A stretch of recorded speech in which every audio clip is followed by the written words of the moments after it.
샬롬, 반갑습니다. 밤새 편안히 주무셨습니까? 아직은 날씨가 춥고 쌀쌀해도 큰 추위는 아닌가 싶습니다.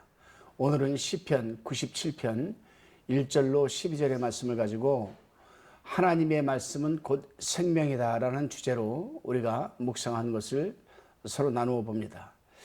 우리가 지금 사용하고 있는 이 개역 한글 성경에는 이 시편의 제목이 붙어 있지 않지만 70인역에서는 이 97편의 제목이 나라가 회복되었을 때 다윗의 노래라고 이렇게 붙어 있습니다. 제목이 96편에서는 시인이 하나님의 통치하심을 찬양했습니다. 그리고 시인이 강조한 것은 하나님 나라의 보편성이었습니다. 그런데 이 97편에서는 장차 나타날 하나님의 심판을 강조하고 있습니다. 사실 성경은 신구약 전체에 흐르는 하나님의 창조 그리고 심판 여기에 집중되어 있습니다. 그리고 그 하나님의 심판을 피해서 하나님의 의로운 자녀가 되는 그 방법론을 제시하고 있는데 그 방법론이 바로 예수 그리스도입니다. 중보자이시자 중재자이신 또 우리의 죄사함과 구속의 은혜를 베푸실 예수 그리스도의 또한 주제가 성경 전체에 흐르고 있습니다. 이러한 차원에서 이제 우리가 본 시편 97편을 살펴봅니다. 본문 1절에 사서 3절의 말씀을 제가 봉독해 보겠습니다. 여호와께서 통치하시나니 땅은 즐거워하며 허다한 섬은 기뻐할지어다. 구름과 흑암이 그에게 들렸고 의와 공평이 그 보좌의 기초로다. 불이 그 앞에서 발하여 사면의 대적을 사르는도다. 아멘. 이 시편의 저자는 원래는 시인이 아닌 것 같습니다. 왜냐하면 이 97편의 내용은 거의 모두가 다른 시편에서 인용해 온 말씀이기 때문입니다. 이것은 아마 그가 훌륭한 찬양의 시대를 늘 감격스럽게 기억하고 있던가 본래 읽고 있어서 마치 우리 그리스도인들이 공중기도를 인도할 때에 성경 말씀을 많이 인용하는 것처럼 이 시편 기자도 무의식 중에 그가 기억하고 있는 시대를 인용한 것이 아닌가 생각을 합니다. 그렇습니다, 여러분. 하나님의 사람들은 늘 하나님의 말씀을 가슴 깊이 새기고 늘 입술에서 떠나지 말아야 합니다. 그래서 언제 어느 때라도 가슴에 새겨진 말씀이 무의식 중에 입술을 통해 고백되어지고 선포되어져야 하는 것입니다. 그렇지 않으면 하나님의 말씀은 아무 기능도 할 수도 없을 뿐만 아니라 우리 삶에 아무런 소용이 없습니다. 하나님의 말씀은 살았고 운동력이 있어 좌우의 날선 어떤 검보다도 예리하여 혼과 영과 및 관절과 골수를 찔러 쪼개기까지 하며 또 우리 마음의 생각과 뜻을 감찰하시는 하나님의 말씀, 히브리서 4장 12절에 기록되어 있습니다. 그런 말씀이기 때문에 우리는 늘 시분초마다 하나님의 말씀이 우리 기억에 생생히 남아있어야 하고 또 고백되어져야 하고 또 기억되어져야 합니다. 다시금 본문 4절로 6절의 말씀입니다. 4절에 보면 그의 번개가 세계를 비추니 땅이 보고 떨었도다. 5절에 산들이 여호와의 앞 곧 온 땅의 주 앞에서 밀같이 녹았도다. 6절 말씀 하늘이 그 의를 선포하니 모든 백성이 그 영광을 보았도다. 아멘. 하나님의 권능으로 이스라엘이 바벨론에서 해방되어 나온 사실은 옛날에 시내산에서 나타나신 하나님의 권위를 회상하게 됩니다. 그래서 본문 4절에 보게 되면 그의 번개가 세계를 비추니 땅이 보고 떨었도다라고 기록하고 있습니다. 그리고 산들까지도 온 땅의 주 앞에서는 두려워 떨고 있는 것처럼 그렇게 보입니다. 그리고 하늘은 하나님의 의와 영광을 또 선포합니다. 그렇습니다, 여러분. 물론 모든 사람이 다 이 자연계의 위대하고 놀랄만한 사실에서 하나님의 능력을 깨닫고 믿는 것은 아닙니다. 그러나 하나님의 창조의 능력을 믿는 그리스도인이라면 자연계에서도 영광을 받고 하나님의 존엄하심과 능력을 깨닫게 되는 것입니다. 우리 하나님의 사람들은 말할 수 없이 먼 거리에 있는 천체를 생각할 때에는 더욱 하나님의 무한과 권능과 이를 통치하시고 섭리하시는 그런 부분을 깨닫게 되는 겁니다. 그렇습니다.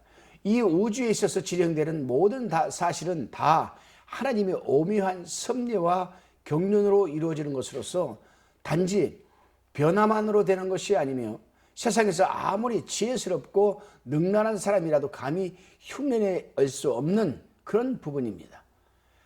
본문 7절로 10절까지의 묵상의 말씀입니다.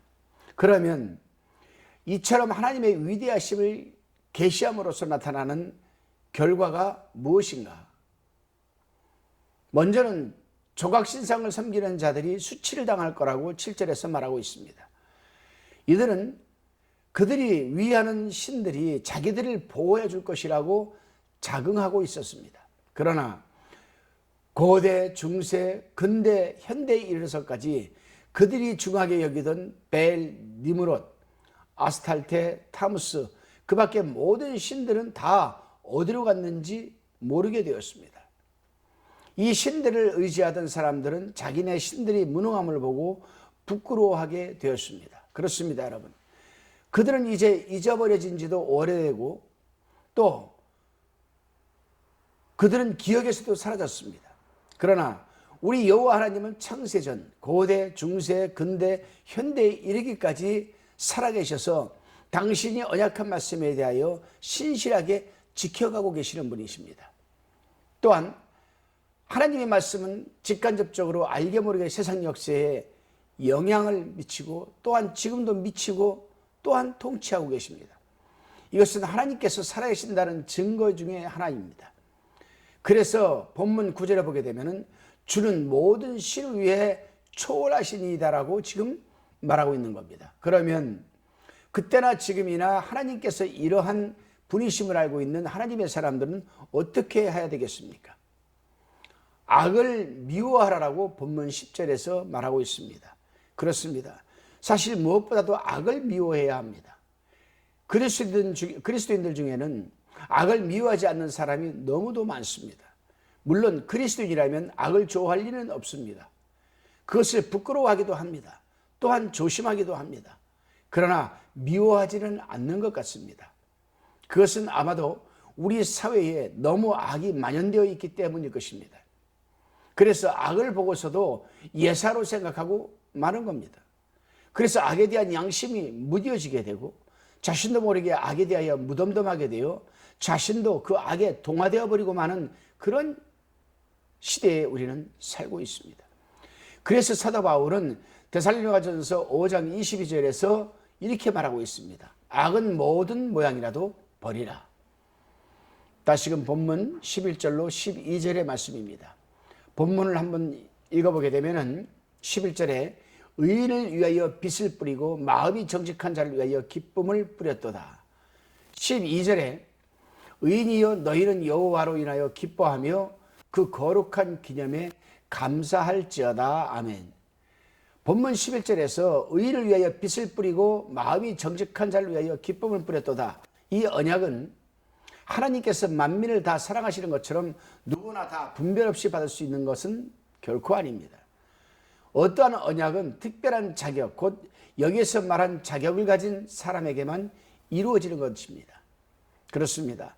여기서 우리가 스스로 반성해 볼 것은 내가 이러한 조건을 구비하고 있는가? 내가 이러한 축복을 받을 자격을 가지고 있는가? 만일 그렇지 못하다면 그리스도인인 나로서는 어떻게 해야 될 것인가 하는 것을 우리는 생각해 봐야 합니다.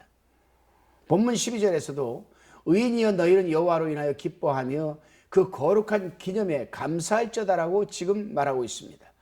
사도 바울은 이 말씀을 인용하여 빌립보 성도들에게 3장 1절, 4장 4절에서 주 안에서 기뻐하라고 권면하고 있습니다. 그렇습니다. 우리 하나님의 사람들이 하나님의 뜻 안에서 살면 항상 주 안에서 기뻐할 수 있습니다. 우리가 하나님의 거룩하심과 자비와 진리와 구원을 생각할수록 우리의 기쁨은 더욱 커지게 되는 것입니다. 여러분 오늘 하루를 살아내시면서 우리가 주님 안에서 하나님의 뜻대로 살아갈 수 있는 그런 하루가 될 수 있는가 한번 생각해 보시고 그렇게 될 수 있도록 여러분 살아가십시오. 우리가 하나님의 거룩하심, 즉 구별된 삶, 하나님의 또한 자비와 진리와 구원을 생각할수록 아마도 오늘 하루 여러분들은 그 심중에 주님께서 채워주시는 평강과 기쁨이 더욱 넘쳐나게 될 것입니다. 기도드리시겠습니다.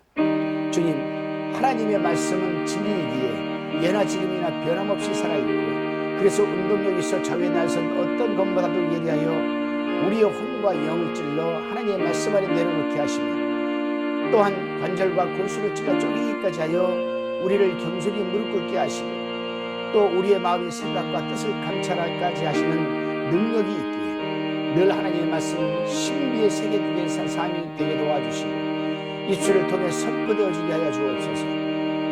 또한 악은 어떤 모양이라도 근절하게 하옵소서. 감사드리옵고 예수님의 이름으로 기도드리옵나이다. 아멘.